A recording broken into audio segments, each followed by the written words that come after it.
What is going on, everyone? Welcome back to another Stella Maiden video, and in today's video I will be giving you a newbie primer guide to help new players get acclimated with the game. Now, before I get started here, I'm going to be talking very quick in this video, so please bear with me. Feel free to use the video timestamp links in the YouTube description, and that way you can go ahead and jump to a subject matter that might interest you and you don't have to sit here and watch the entire video.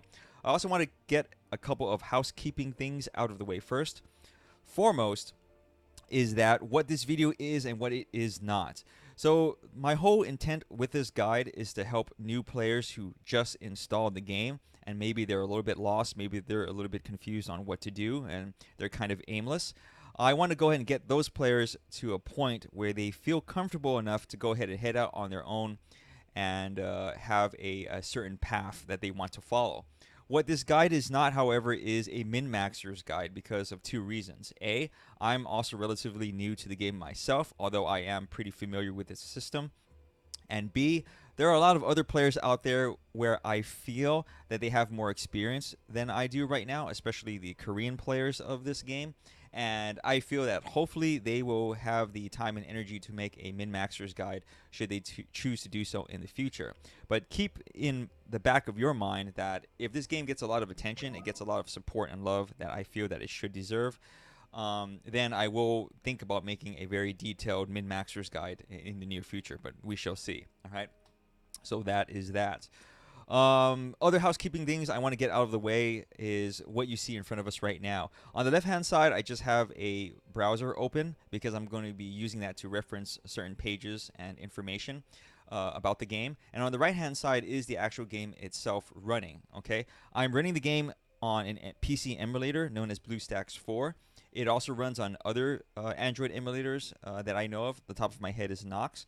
So the game is very resource friendly. It shouldn't take a lot of effort to run. It can also run on 30 frames and 60 frames per second. But I want to let you know that depending on your setup, the game might run a little bit better if you take away certain resources in the option. In other words, you minimize it to conserve battery power, etc., stuff like that. I also want to throw out there that this particular game can run a lot better if you have a second monitor because it's orientated in a vertical fashion, in other words, portrait mode. If you happen to have a spare monitor lying around, connect it to your PC and then flip it vertically, okay? You can tell your operating system to run that second monitor in portrait mode, and then you can go ahead and run the emulator on that monitor in portrait mode, and then there you go. You actually have the game in full screen. Like a 1920 by 1080 monitor like I'm using right now, and it looks very gorgeous that way, and it's a lot easier to play than on a tiny little window that you see in front of me right now. As a matter of fact, that's actually how I play the game, but unfortunately, since my recording software will only record in horizontal mode anyway, that's why I have this set up in front of us, okay? So that explains that. Hopefully you understand. Let's go ahead and get on to the meat and potatoes of this guide, shall we? So if you're a absolute brand spanking new player to this game, you may have heard about it, you haven't installed it yet. I want to let you know that it's available in two versions, the Korean version as well as the English Global version. The English Global version is available in the following countries: United States, New Zealand, United Kingdom, Ireland, Australia, and Canada. It is also available on the Apple App Store, okay, the iOS store. You can find it there as well. Keep in mind that the Korean version and the global version are different versions, and they also are running on different servers, okay? Now, because they're running on different servers, there are small differences between the games in which I will talk about briefly. However, if you are not in the countries that I listed for the English global version, worry not. You can actually find the game itself on a little program called QooApp. I believe that's how it's pronounced, QooApp. You can go ahead and download either the English or the Korean version using the QooApp. You can install it on your device and run it from there, okay? And everything should be fine.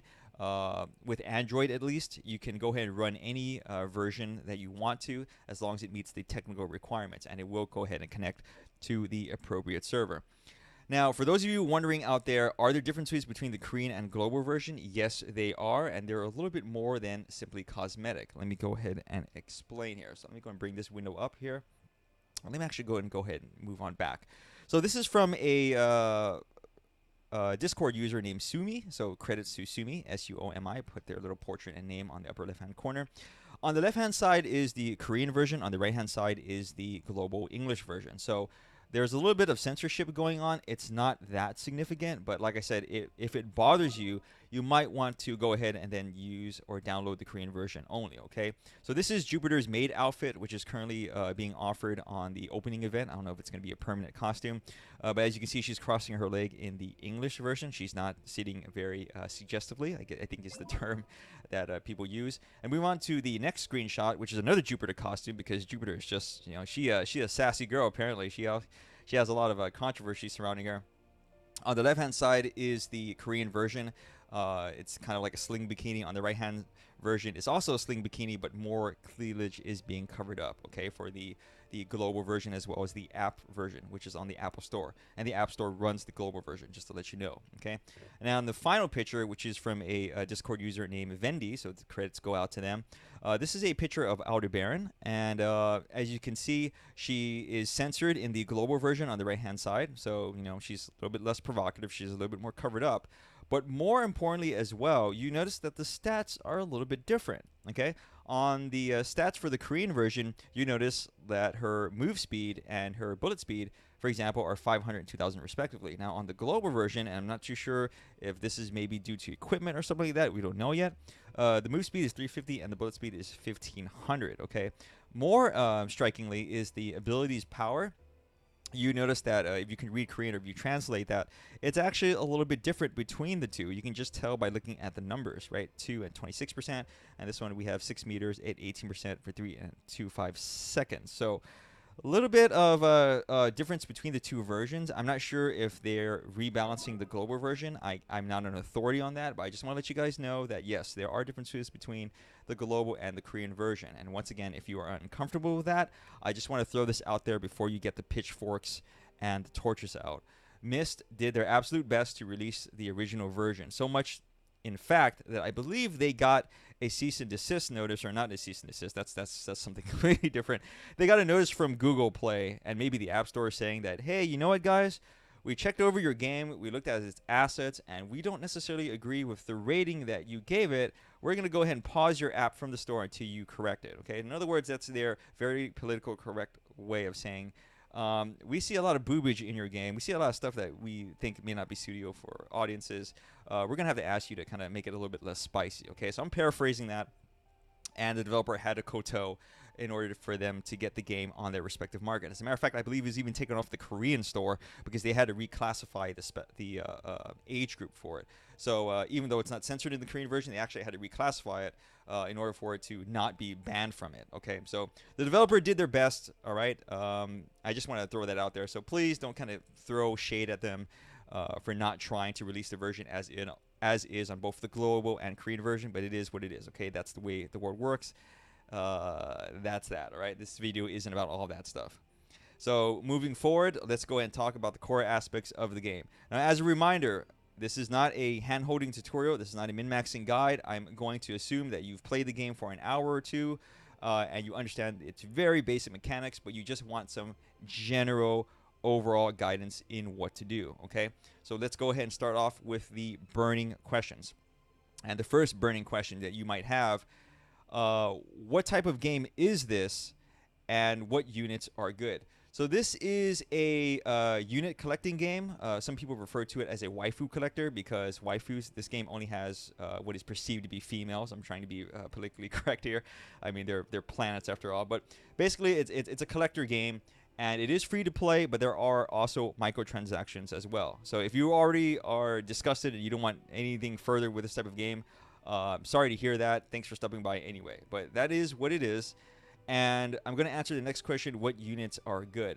So let me go and bring up the, well, I don't think there's anything on the wiki that I can kind of refer to. Actually, let me go ahead and bring this up right here, and I'll go and talk about this in just a moment while we're talking about what units are good. So there are two philosophies in this game right now on how you should approach it as a new player. You are either going to be A, balls against the walls, I only want the absolute best because this is the only account I want to make and I'm going to actually throw money at it. If that is the case, then generally speaking, you want to stick with only 4 or 5-star units. But there is a little bit of a problem with this method in that it might require you to re-roll your account, and also might require you to spend a lot of resources unnecessarily while you're playing, and it's going to give you a very rough start.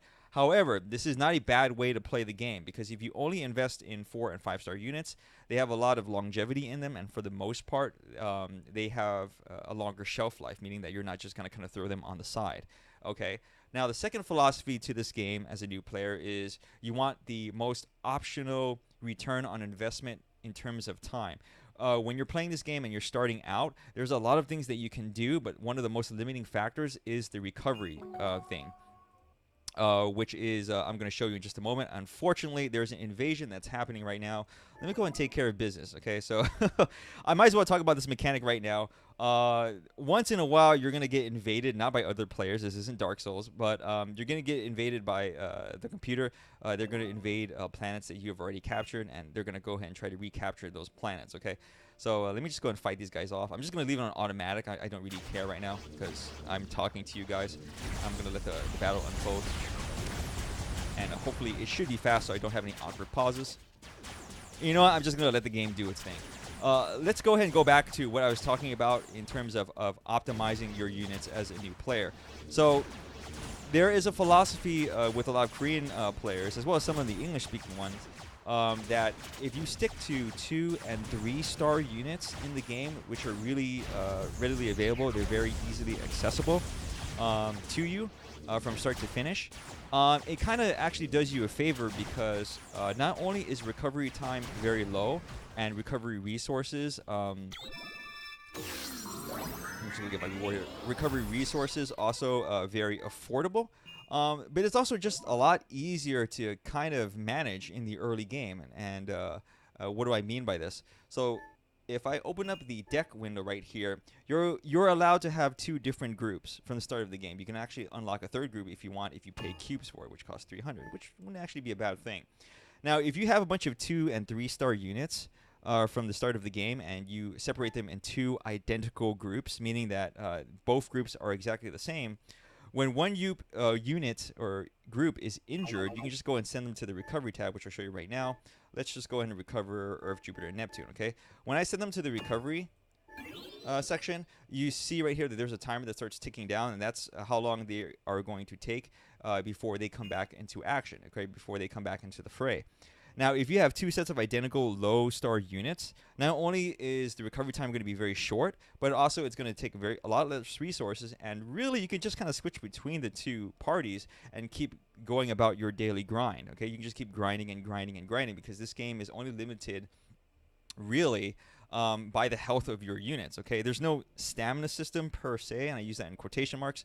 As long as you have healthy units, you can go out and do stuff, okay? So there you have it, all right? If you want to go balls against the walls, 5 stars and 4 stars only from the start of the game, and you want to spend a ton of units summoning them, you're more than welcome to do so. That's a long-term strategy. Otherwise, get a bunch of 2 or 3-star units that the game kind of throws at you for doing daily missions as well as scenarios, which I'll talk about a little later in the video, and just have fun with it, all right? Get a lot of resources, go out and expand. This game isn't too hard to get to certain universes, etc., stuff like that, or to progress, which I'll talk about later in the video. But yeah, that's a cost-effective way, and it'll keep you in the fight a lot longer. All right. So moving on to the next question with the summoning system. Like I said, I didn't want this to be too hand-holding, so I am going to assume you know how to summon and you have a general idea of how the summon system works. Is there a recipe list for this game for all of the units? Not really. There's an unofficial list on the Korean forums over at the Cafe Naver forums. And it's this list right here. Do not worry about it. I will go ahead and link it in the YouTube description. Also, if you happen to join the English Discord, the admin there, I believe his or her name is Green Villager, who is very nice for running the Discord, by the way. Go ahead and send them a nice hello when you join the Discord, if you will, and let them know boxinacorner.net sent you, just as a nice olive branch, okay? Because they work really hard in keeping that Discord up and running. Anyway, back to the recipe list. There's an unofficial recipe list that's made by the Cafe Naver users. It's not 100%. They don't have all the units, and they don't have 100% of the formulas. But I just want to let you know that on this particular list and the way the summoning system in this game works, there's still an element of randomness to it, so you cannot 100% guarantee that these formulas will work out for you. But they have been proven to work for a good majority of users, to the point where the formula was listed. So for example, let's say you're really interested in the sun and you want to summon her, right? And that's the unit that I'm showing you right now. Her formula can be either 100, 99, 199, 99, 100, 500, 750, or 900, 900, 100, 100. And that is pertaining to the resources we see on the right. So for example, if I go 100, 99, 100, and 999, theoretically, if I use this formula, I have a higher chance of summoning the sun. Okay? Now, why did I say a higher chance? Nothing is guaranteed. These formulas help narrow down the chance of you getting the unit, but from what I understand, all units have a certain range in which they can be summoned. There's a little bit of RNG into it. So for example, if you were to try and summon the sun, which is a main, right? If I click on this little button right here, it's going to default to 300, 600, 200, 400. This gives you an even chance of summoning all units under the main category. Okay, so all the units that are required are under the main category. If you use this little button right here, you have an even chance of summoning any of them. Okay, it's going to pick from that pool, and it's going to be completely random. Whereas if you use the formula that we talked about earlier, which was 100, 999, 100, and 9999, you have a higher chance of summoning the sun specifically using this formula, but you are not guaranteed. You are probably going to pull from a different pool, okay, if you get a different unit. So that's how the summoning system works in a nutshell. It's also how the recipe list works as well. So use it as a good general guide if there's a certain unit that you really want to look at. I also think it's a useful guide just to look over anyway, because you get to see all the cool units in the game and how they look like and what their potential powers are. Unfortunately, it is in Korean, so if you can't read Korean, you won't be able to see the abilities, or at least read them anyway. But you should have a general idea after you play the game for a day or two, what the abilities are, what the base stats are, etc. Stuff like that. Okay, so that is the recipe list, and that answers that particular question. Now, the next one that it's going to get asked a lot by newbies is, how should I upgrade my units? So let's go ahead and pick QooApp here, because why not? And the way the leveling system in this game works is that you have a character level, also known as your flat level, and then you also have an upgrade level. The character level is basically directly related to HP, if I remember correctly. And it also sets the limit to the character's upgrade limit or upgrade level. So for example, QooApp is level 5 right now. That means that her maximum potential upgrade level will be 5. Okay, if I got her to 7, then her upgrade level will be 7. Makes sense, right? And what this limits is the amount of points or stats that you can use to upgrade that character. Okay. Now, the way you want to build characters is that there are two different philosophies. You should go ahead and max out attack first, which is this stat right here on the top, and then go ahead and max out defense, or go in reverse and max out defense and then go ahead and max out attack. Every other stat will be up to you, but generally speaking, everyone agrees that maxing out attack and defense first for any unit, regardless of whatever order you do, is probably the best course of action. Okay, if you want more specific details on stats, go ahead and go over to the Stella Maiden Wiki that's up right now. There's more detailed information on the left-hand side that you can see. Go ahead and digest that, use it for what you will and want it to. That's how, like I said, most players recommend upgrading your units. Okay, so that's how you should level. Moving on to planets and how should you build the planets. Let's go ahead and click on Glee right now, which is a planet in progress because I just conquered it in this vertical system. And let me go and talk about the Holy Trinity. Now, for every planet you conquer, obviously there's a lot of customization in how you want to build them, but most players set a golden trio, and the golden trio is as follows. You want to go and build one power plant, you want to go ahead and build one storage of choice, and then you want to go ahead and build one plant or mining station of choice. In other words, you want one power plant, one storage facility, one resource generation facility, depending on the resource that you chose.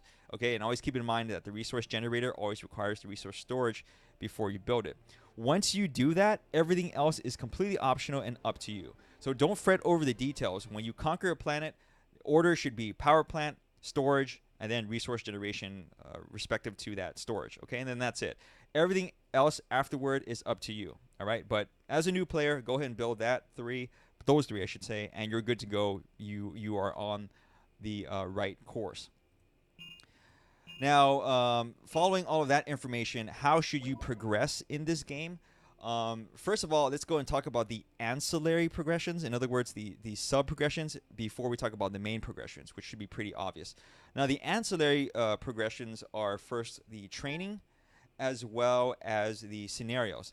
Now, in the training tab, you're going to have three choices. You have reinforced training, which gives you upgrade energy. You have retrieve information training, which gives you research data. And then you have PvP training, which is basically the game's PvP mode.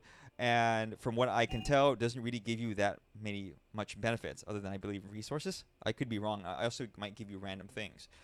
From what I can tell right now, as a new player, most people recommend as a starting player that you get as much research data as possible. Therefore, every time you have a training ticket, which one respawns every 2 hours of game time, go ahead and use that to get research data.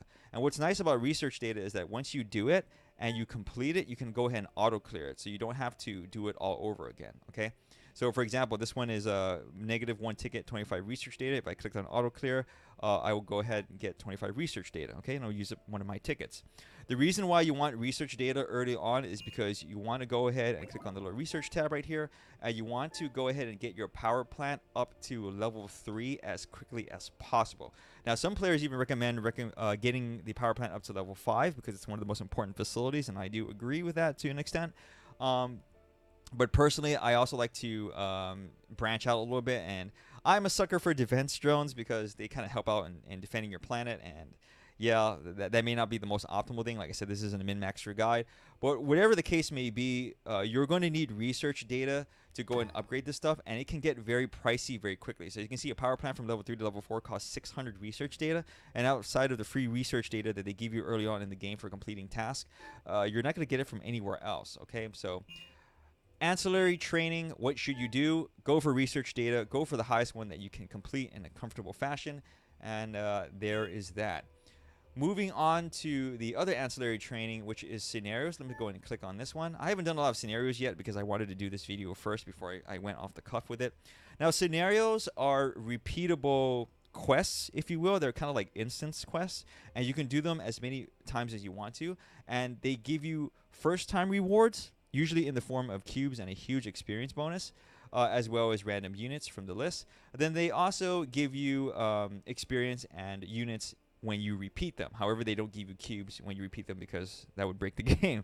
All right. So once you finish the scenario, you can go back down the list and repeat any one that you want to. It's going to give you an experience reward indicator on the left, as well as a list of units that you can potentially get from repeating that scenario. Now, it is my personal recommendation that as a brand new player, you spam this as much as humanly possible. Each scenario, I believe, takes 20 minutes to respawn. So 6 scenario energy should take 2 hours to respawn. So that's very reasonable amount of time to recheck on the game and use up your scenario energy.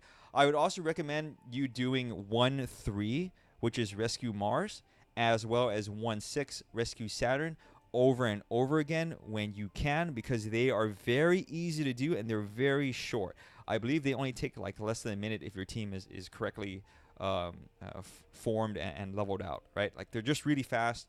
They give you units really quickly to upgrade other units, and more importantly, it's just really easy to do as a new character, okay?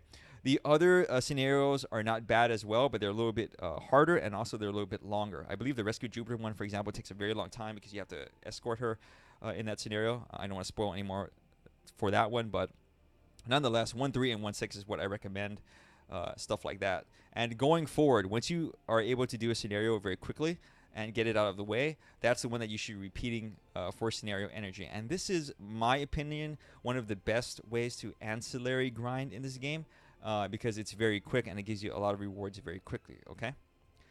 So moving back to how you should progress, how is the main way you should progress? Well, the main way you should progress is you should always be doing your dailies. So let's go and click on the daily mission right here, and it's not opening up because why not, right? It likes to be annoying for me. Let's go and click on the quest list. There we go. Let's go ahead and move on to daily missions. So your daily missions are going to refresh every day, obviously, and it should behoove you to get all of your dailies done. They're very easy to do. You can do them with very low level parties, and they give you a lot of resources for really what they're asking of you. Okay. As far as your weekly missions go, I feel like these come naturally. You shouldn't worry about them too much unless you're absolutely starved for resources. But that is something to keep in mind as well if you really need that extra kick. And main missions are guided campaign missions. So in every game, you kind of have like a main campaign mission and what you should be doing. That's what main missions are, but they're kind of like long-term goals, if that makes any sense. So the reason why main missions and scenarios are different is that scenarios are part of the story, but they're repeatable, whereas main missions are like part of the game, but down the road. I know that sounds very similar. I'm not doing a very good job of explaining it, but like I said, just go and keep tabs on your main mission and see what you can accomplish. Like I said, they're usually very easy, and if you can get it, go ahead and do so, because they're going to be one of your primary sources of data cubes, which are very important in the early game, as well as your other tasks that you'll be doing as a newbie player. Okay. And what's nice about this game is that everything is automatic. So, like, let's say on my screen right now, it says main mission, destroy VE2 base, enemy battle power 2517. If I actually go ahead and click on that, it will automatically send my squad over there. Okay, so I don't want to do kamikaze right now. So if I go ahead and click on this, for example, they're going to automatically start moving toward that mission. Okay, and yeah, you just go ahead and complete it. So very easy, very straightforward. If you're ever lost, go ahead and refer to that little tab, and there you go. That's how you should progress in the game. I guess I'm going to go and close out this video with one last tip, and that is going to be how should I spend my data cubes. So I'm going to go and click on this. Cubes in this game are the freemium resource. You do get them by doing missions, but you can also purchase them using the microtransaction store here. Once you have cubes, you can go and spend them amongst various other things in the game. Basically anything to your heart's content you can buy with data cubes. Most players will recommend you do one of two things, okay? So the recovery tab is one of your main limiters in this game. The more units you have to recover, the longer it takes for your main squad to get back into action. So if you want to go ahead and unlock additional slots for recovery, you can go ahead and do so, but they will cost an X amount of cubes, and they will grow in cost the more you unlock. So in other words, it's 350 right now for slot number 4. It's going to cost more for slot 5, 6, 7, 8, etc. I would recommend that as a new user, if you have absolutely no idea how to spend your cubes, just go ahead and hoard them, and that way you can go ahead and unlock more recovery slots as necessary, so that way it can keep you in the fight longer, and then that way you can go ahead and grind more, which will give you everything else in the game in a natural fashion, right? It feels more like you're able to grind and there aren't any limiters on you. Now, the secondary suggestion is only for those of you out there who are extremely lucky. Now, remember earlier in the video I told you guys that some folks out there have a different philosophy on how to approach this game, and some of them only want 4 or 5 star units. If you're that type of person and you only want 4 or 5 star units, then what you want to go and spend your cubes on, and this is a suggestion, like I said, is you want to go down to packages. And the reason you want to go down to packages is because there are a couple of affordable packages that you can buy once a day. One of them being 10 experience data, as well as 3 upgrade level data.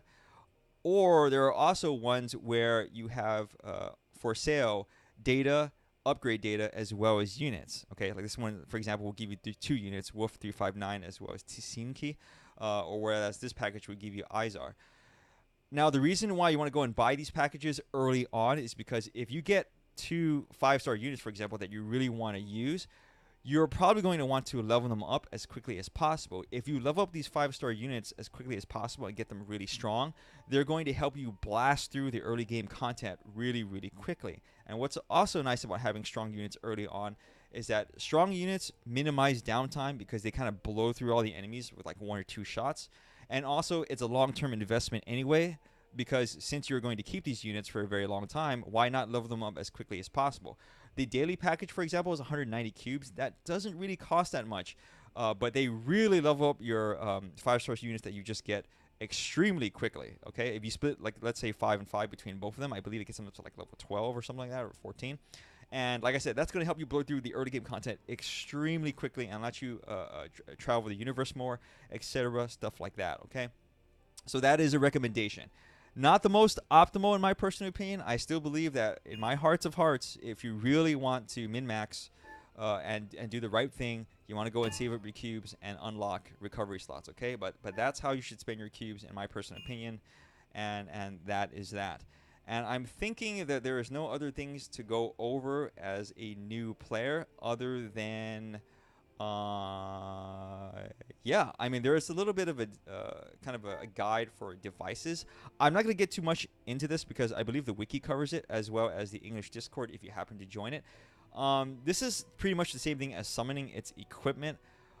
It does cost blueprint cores. What I will say is this: please make sure that you have enough blueprint cores, because you will run out of them really quickly. That you have enough for all of your plans and you're building what you need to build, at the very least the Holy Trinity. Equipment is nice, but it's kind of like icing on the cake. Your units will get by just being very strong and leveling them up using upgrade experience.